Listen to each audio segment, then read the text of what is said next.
What's up, everybody? Welcome to the Gooner channel, and in this video I'm going to be talking about yesterday's surprising news, if not shocking, that Fabio Viera will not be part of the Arsenal squad this season, instead rejoining Porto on loan just 2 years after we paid 35 million euros. And look, there are very few details about this at the moment. It's not even actually been confirmed yet. So it's not clear that there is an option to buy added in there. But even if there is, it's unlikely that Arsenal are going to want to publicise it, because it's going to be for a lot less than the 35 million we paid for him.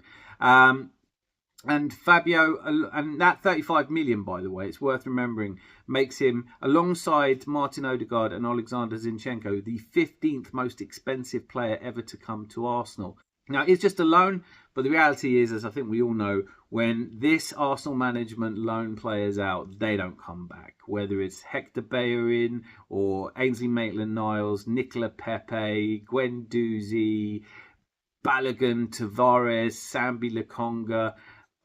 Kieran Tierney is back at the moment following his injury, his horrible injury in the Euros. Just means we haven't been able to sell him, and the interest in him hasn't been there, because his season-long loan at Real Sociedad was also a bit beset by injuries and wasn't stunning. And of course there is Charlie Patino, who's also back from loan, but it looks really like we're going to sell him to Deportivo La Coruña for $1 million. So when this Arsenal regime loan players out, it's really not to give them a chance to impress their way back into the first team. And I think in Viera's case, that's fair. Now, he's a player I knew absolutely nothing about when we signed him. Never heard of him, to be honest, until we paid 35 million for him, and I would have guessed he was just sort of a punt if it wasn't for that transfer fee. That amount spent at the time we did gave us an indication that Arteta and Edu really felt like he was somebody who would fit into our style and system. Clearly not a very strong presence physically, but definitely somebody with a killer pass in them, key passing, assists, a sort of midfield maestro role. Perhaps identified him as someone who could fit in that 8 position, but also across the midfield. But it was really obvious in the first season that the physicality of the Premier League was a problem for him. Now, that can be the case for most players that come from less physical leagues. And it reminded me of Robert Pires as well, because both of them made comments just about how tough tackling the Premier League was when they first started. And Pires was really underwhelming in his first season, but exploded into his second season. So at the end of Viera's first season, I was very much in favour of giving him a second season to try and show what he could do. But he never really improved.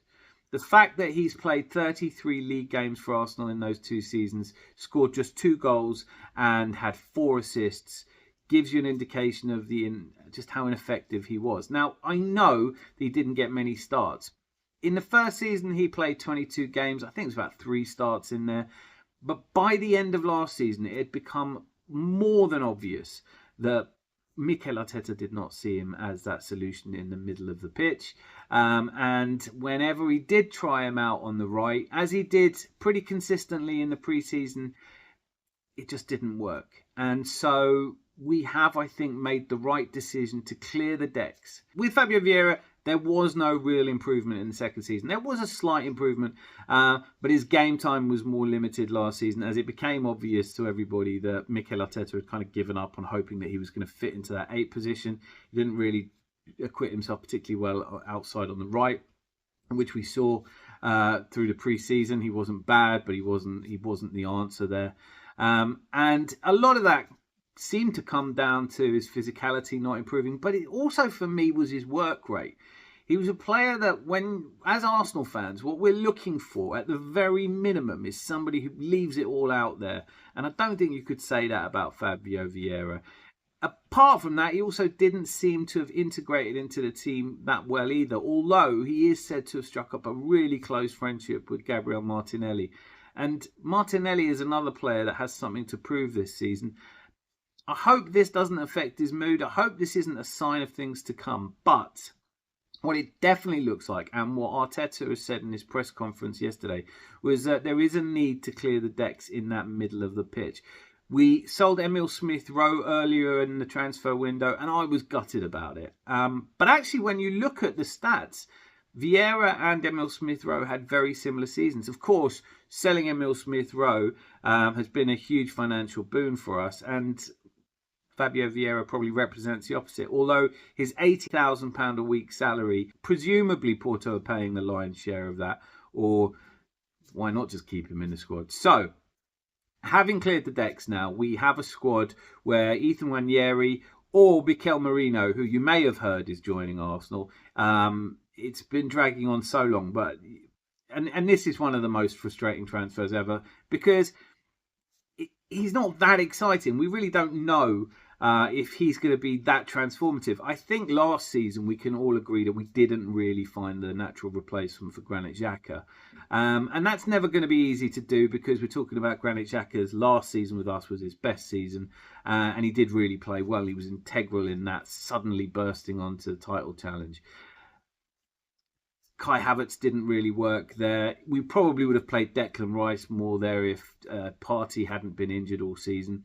So what it looks like now is that Mikel Arteta has his midfield 8 decided. He's got to choose between Mikel Merino, Declan Rice, Ethan Nwaneri, but we're looking pretty solid in that area. And so I don't think anybody's going to miss Fabio Viera. And whilst it gives people an opportunity to laugh at the fact that, you know, we've made a misstep in the transfer market, I think he is the exception that seems to be proving the rule. We have not really done badly as a team out in the transfer market. We haven't spent... I know people talk about us spending a lot of money and Arteta's had more money to spend. Relative, everything costs more. Price of football has gone up. So overall, yes, I think this was a bad transfer for us. And who knows? Maybe we'll get half our money back. Maybe we won't. Maybe he will come back into the team. Fabio Viera is unlikely to be a player any of us miss. And he may find his form again at Porto, and he may come back, and he might be the exception there as well.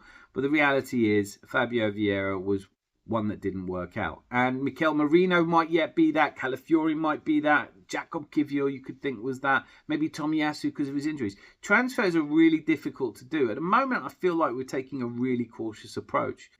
But I want to leave this on a real positive. Although, actually, to me, Fabio Viera leaving is a real positive, because I think the least an Arsenal fan should expect from a player is just to be drenched in sweat and give everything. And I don't think you could say that about Fabio Viera. But there is persistent talk around the fact that Eddie Nketiah is also close to leaving for around 30 million. Looks like we held out. We didn't do the deal with Marseille because it didn't offer us enough money. And that will prove to be really good transfer business if we can get a few more million. Every penny we make is important in this transfer window, not just because we can put it towards other transfers, but because of profit and sustainability, right? But Reiss Nelson and Eddie Nketiah leaving clears the decks. But it clears the decks. There isn't a young player coming through in this case. So you'd think we would probably have to go out and get at least one player. Mikel Arteta in his press conference talked about the fact that we aren't really looking for a striker. I don't know how seriously to take that, given that the transfer window started with our attempt to sign Benjamin Šeško, who is an out-and-out striker. And perhaps the talk of Victor Osimhen and Gyökeres is being fueled by agents and has nothing to do with Arsenal interest. Perhaps it does. I don't know. I have my doubts about both of those, to be honest with you, and whether they would really fit in. And I also feel confident that Kai Havertz can get 20 goals a season. And look, I'm sure you'll let me know in the comments if I've gone completely mental.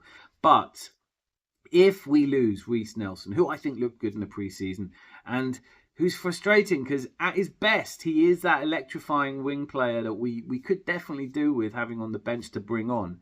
And Eddie Nketiah, who has scored about 38 goals in about 170 appearances. And so just on that, you can see he's had chances, but never really became the striker that we needed him to be. And again, probably just doesn't fit the system. But all of the talk has turned back to Nico Williams. Nico Williams, of course, had an absolutely outstanding Euros, and one of the big reasons that Spain were able to win. Alongside Lamine Yamal on the other side, an electrifying forward line. And And I personally am really excited by the rumours. Now, Barcelona, because of their own turmoil at the moment, have had to pull out. They were very keen on Nico Williams. And whilst it looks like he wants to stay in Spain, the door has not closed. His release fee is not huge. Not much more than you'd expect us to get if we do sell Eddie for 30 million and we sell Reece for 15 million. Then the difference is so small.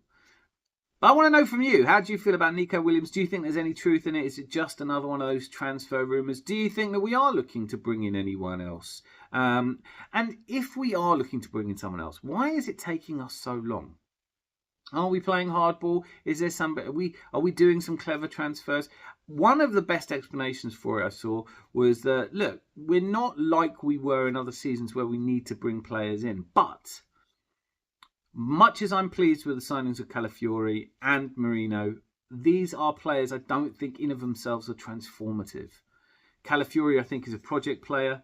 For all the criticism that Zinchenko gets that he can't defend, I think is totally mad. I do think he can defend. He has a moment of madness in him, of course. But then so does Jurrien Timber. And apparently, according to fans of Bologna, so does Calafiori. So are we just judging one who, look, since Zinchenko came in, we have improved as a team. He came into a club that couldn't get into the Champions League. Now we've been second 2 years in a row, and I know that's not good enough, and I know that we're nearly men, and all of the things that you hear all the time. But it's progress, and if this season is going to be good, I'm glad that Zinchenko's in there. I think he played really well against Wolves, but people were falling over themselves to show what a difference that Timber had made. It's nice to have Timber, Zinchenko and Calafiori. They are, who knows which of them is going to cement their position. Of course, we have other players as well. And Merino, from what little I've seen of him and from his stats, particularly his intimidating physicality, his ability to hold the ball and move the ball, progress the ball well as his ability to win duels and his aerial presence make him somebody I'm really excited to see. But doesn't he deserve a few months to settle in as well? And what does it mean for Declan Rice playing that 8?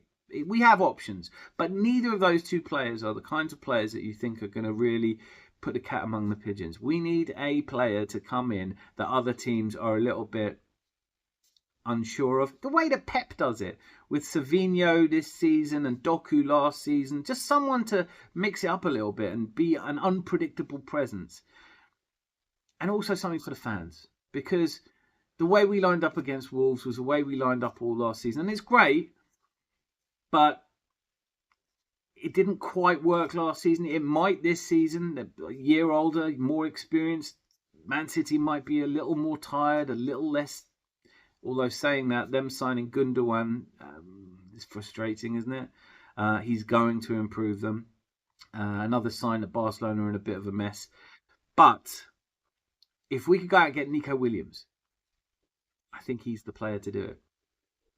Could play instead of Martinelli, can cover for Saka. He's just a really great player, and I want to hear from you. Are you excited? Do you think that Nico Williams is coming? And how do you feel about Fabio Viera? Okay, so I'm off to watch Brighton beat Manchester United, fingers crossed. And who knows, Cozy Dewberry might play. Till I see you just before the Arsenal match for a look at the lineup. Tonight's game against Villa is one that, fills us all certainly with a little trepidation. So join me for that. And until I see you there, be lucky. Lots of love.